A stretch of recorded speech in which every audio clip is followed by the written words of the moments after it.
Hey guys, welcome back to my YouTube channel. My name is Blessings and I make videos about faith and lifestyle. And right about now, the light is really doing my eyes one day. But anyway, welcome back. Yeah, just welcome back. I don't want to start explaining things. But anyway, so it was my birthday. When was my birthday? It was my birthday 2 days ago. So I was supposed to record a video about 25 lessons at 25. So that's what I'm going to be telling you guys today. 25 lessons at 25. And I'm super excited because this is my 50th video. So yeah, that's exciting. Okay. I need to do this quickly because this light is really, it's not good for my eyes.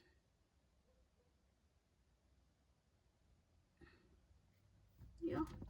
I wrote the things down on my laptop.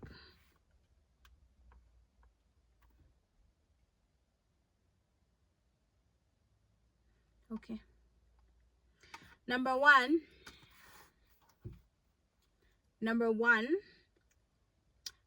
lesson number one, I'll always need God.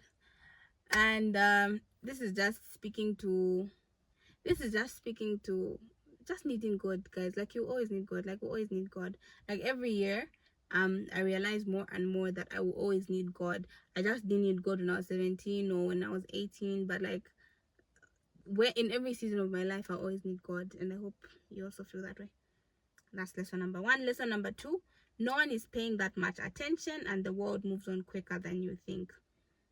If you're struggling to do anything, if you're awkward in public, if you're just an overthinker, I can assure you that no one is paying that much attention to you. I was like in high school, I would like struggle to, because I was at boarding school, so we'd had like a dining hall. Then you'd go and get food, and then if you're hungry, you'd go and get like a second round and stuff like that. And I'd find it so hard to move from one end of the dining hall to the other end of the dining hall because I was so self-conscious. And then one day I just realized that no one is really paying that much attention. Like, everyone is eating their food, everyone's busy with their own lives. No one's paying that much attention to you, baby girl. And the world moves on quickly. People move on. If something happens, something embarrassing happened to you, let's say, for example, you fell down, for lack of a better example, you fell down and you're thinking, oh my god, I'm so embarrassed, like everyone's thinking about, like, no, they've moved on.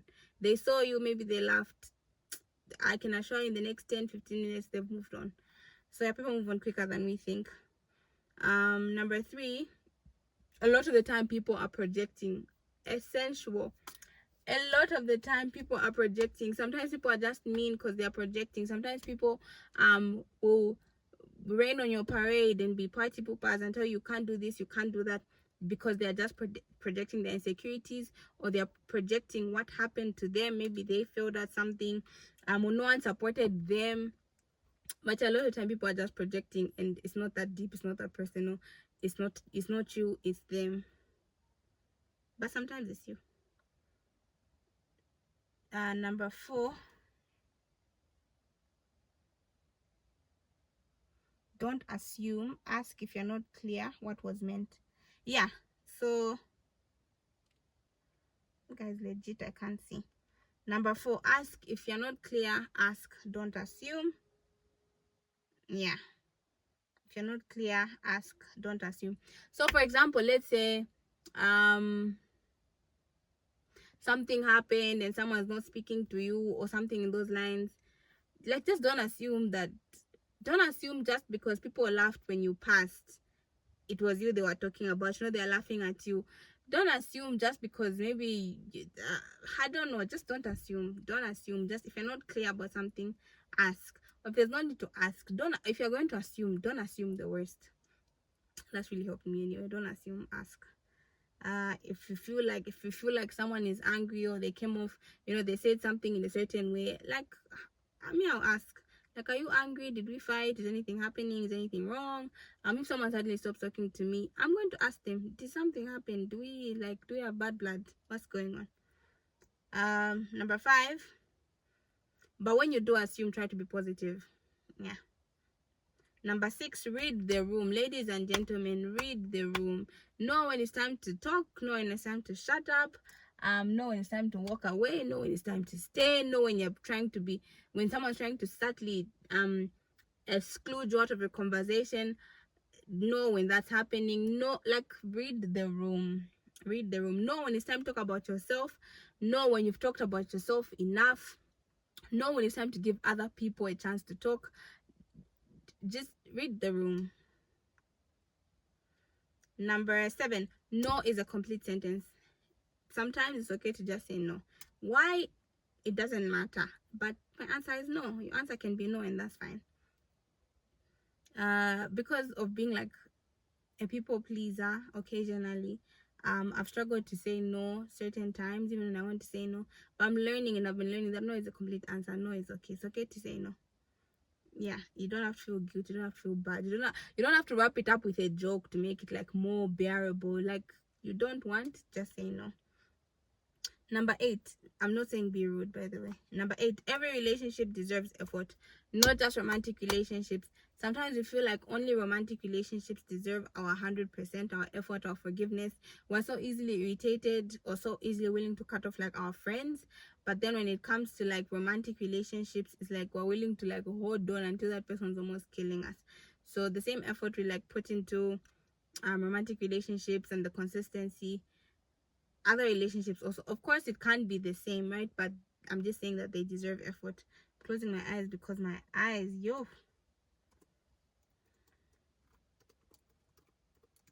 Okay, I think I'll just do 10 for now, then I'll do the other 10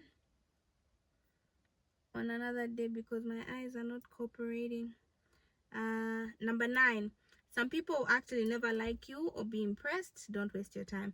Some people will never like you. Like, that's just, they've made a decision to not like you. They'll never like you, and that's okay. You don't have to break your back trying to change someone's mind, trying to impress someone, trying to convince them that this is who you are.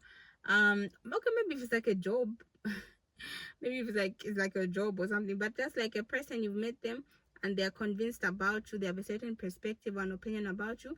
It's not your job to convince them, to change their mind.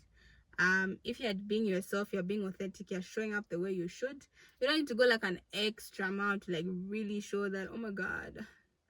Yeah, some people will never like you, and that's fine, that's okay. Get help at your quickest convenience. Guys, I used to be so proud of myself when I wake up at 5 and I clean the house and I wash my clothes, and then I, like when I have this lunch to do list and I do these things and I cook and but I've recently gotten help, like someone will clean the house, someone will wash my clothes, and that's fine. It's okay. You're a grown woman. You work so that you can have luxury in your life. That's why you are employed, to give you the luxuries of life, to give you options. So get help at your quickest convenience. There is no award for being a real African woman. But if you enjoy that, please, by all means. I personally don't enjoy doing laundry. Number 11, reconciliation doesn't always mean restoration. So just because you've apologized, someone will never apologize to you, doesn't mean things will always go back to normal, go back to the way they were. It doesn't mean forgiveness hasn't happened, doesn't mean you haven't forgiven that person, or maybe even that person hasn't forgiven you. Sometimes it's not the same. It's not the same. You can't go back being the same. Maybe too much time has passed, I don't know. But even for yourself, when you reconcile with someone, right, when you forgive them and you've let something go, it doesn't mean restoration. Like, it doesn't mean that things have to go back to the way they used to be. It's okay for things to end, guys. You forgive, you forget, you move on. So yeah, reconciliation doesn't always mean restoration. I struggled with that a bit. I always thought that if I forgive someone, or if they forgive me, we have to go back to being besties. But I've recently learned that I can be cool with someone and they can be cool with me, and we don't have to be best friends. We don't have to be joking with each other, laughing with each other. Like, we can keep a distance. That's fine. It's okay. But it doesn't mean that I hate them or they hate me.